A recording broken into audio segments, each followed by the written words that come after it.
Hello. आज आपण gradient boosting समजावून घेणार आहोत.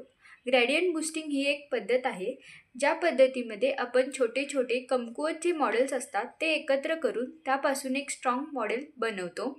या PPTमध्ये आपण पाहणार आहोत ग्रेडियंट बूस्टिंग कसे काम करते, ग्रेडियंट बूस्टिंग म्हणजे काय, ग्रेडियंट बूस्टिंग ही पद्धत केव्हा उपयोगी ठरते, त्याचबरोबर त्याच्या मर्यादा काय आहेत आणि शेवटी आपण पाहणार आहोत त्याचे निष्कर्ष. सर्वात आधी हा असा प्रश्न पडतो की ग्रेडियंट बूस्टिंग ही पद्धत का वापरली जाते. मशीन लर्निंगमध्ये पारंपरिक मॉडेल जसे की linear regression, single decision tree हे नेहमी गुंतागुंतीचे जे पॅटर्न्स असतात ते सोडवू शकत नाहीत. म्हणून मशीन लर्निंगमध्ये ग्रेडियंट बूस्टिंग ही पद्धत वापरली जाते. ग्रेडियंट बूस्टिंग पद्धत वापरून गुंतागुंतीचे जे पॅटर्न्स असतात ते आपण सोडवू शकतो. ही पद्धत प्रत्येक टप्प्यावर अंदाज सुधारत जाते. उदाहरणार्थ, ग्राहकांचा अंदाज घेताना सिंगल डिसिजन ट्री हे अनेक चुका दाखवतो. या पद्धतीमध्ये ग्रेडियंट बूस्टिंग ही पद्धत वापरल्यामुळे त्यात अनेक चुका सुधारत जाऊन त्यापासून एक चांगले प्रिडिक्शन मिळते. आता आपण पाहणार आहोत ग्रेडियंट बूस्टिंग म्हणजे काय. ग्रेडियंट बूस्टिंग ही मशीन लर्निंगमध्ये वापरली जाणारी एक पद्धत आहे, जिथे आपण अनेक छोटे कमकुवत मॉडेल्स एकत्र करतो आणि त्या मॉडेल्सपासून एक मजबूत मॉडेल तयार करतो. हे एक सर्वसाधारणपणे एक डिसिजन ट्रीज मानले जाते. यामध्ये प्रत्येक नवीन ट्री मागच्या चुका सुधारत येते आणि या चुका सुधारण्यासाठी जी पद्धत वापरली जाते त्या पद्धतीला ग्रेडियंट डिसेंट पद्धत असे म्हणतात. उदाहरणार्थ, घराच्या किमतीचे एक उदाहरण आहे. जसे की घराची पहिली किंमत आपण घराच्या आकारमानावरून अंदाज करतो. दुसरे ट्री जे बनवतो ते आपण घराचे वय म्हणजेच घर किती जुने आहे, ते आत्ताच बांधलेले आहे का यावर आपण त्याचा अंदाज करतो. आणि दुसरे म्हणजे त्याचे लोकेशन, ते कोणत्या ठिकाणी आहे यावर आपण त्याचा अंदाज करतो. अशा पायरी पायरीने जे अंदाज करत जातो या अंदाजामधून आपण एक चांगले प्रिडिक्शन क्रिएट करत जातो. आता आपण पाहणार आहोत ग्रेडियंट बूस्टिंग कसे काम करते. मागचेच उदाहरण घेऊ. घराच्या सरासरी किमतीचे सुरुवातीला एक साधा अंदाज घेते, मग घराची खरी किंमत व अंदाजित किमतीतील ते चुका मोजते.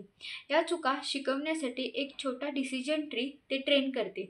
मग घराची खरी किंमत व अंदाजित किंमत यामधील ते चुका मोजते. याच्यातील छोटासा जो बदल होतो त्या बदलालाच लर्निंग रेट असे म्हटले जाते. ही क्रिया पुन्हा पुन्हा करतो. प्रत्येक टप्प्यात चुका कमी होत जातात आणि खऱ्या किमतीची जवळ आपण पोहोचतो. उदाहरणार्थ, घराच्या सरासरी किमती. पहिली गोष्ट म्हणजे त्या घराची किंमत ही 4 लाख असते, पण त्या घराची खरी जी किंमत आहे ती 3 लाख आहे. या किमतीतील जो फरक आहे तो जवळपास 1 लाख आहे.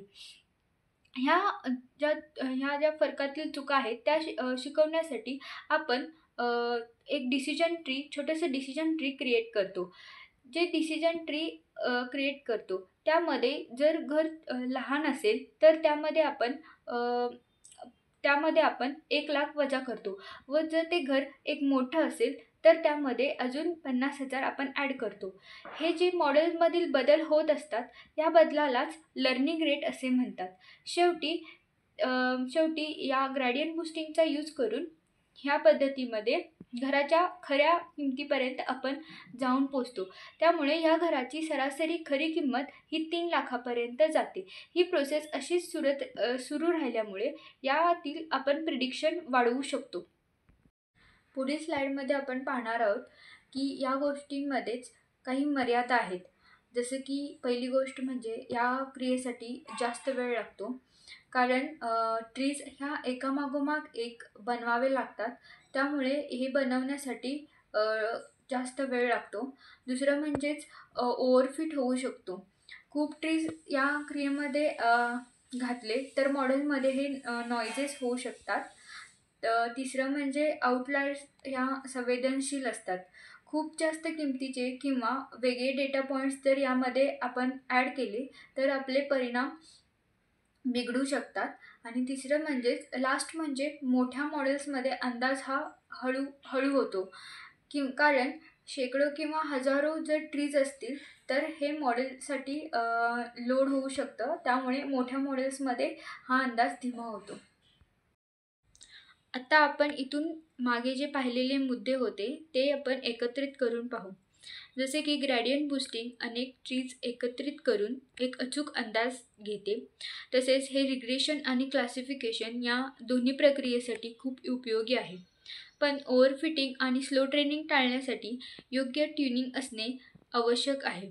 आजकाल ग्रेडियंट बूस्टिंगचे अनेक प्रकार आहेत. जसे की एक्झी लाईट बीजीएम आणि कॅट बूस्ट हे प्रकार वापरून अत्यंतिक वेगवान पद्धतीने आपण प्रक्रियेचा अचूक अंदाज घेऊ शकतो.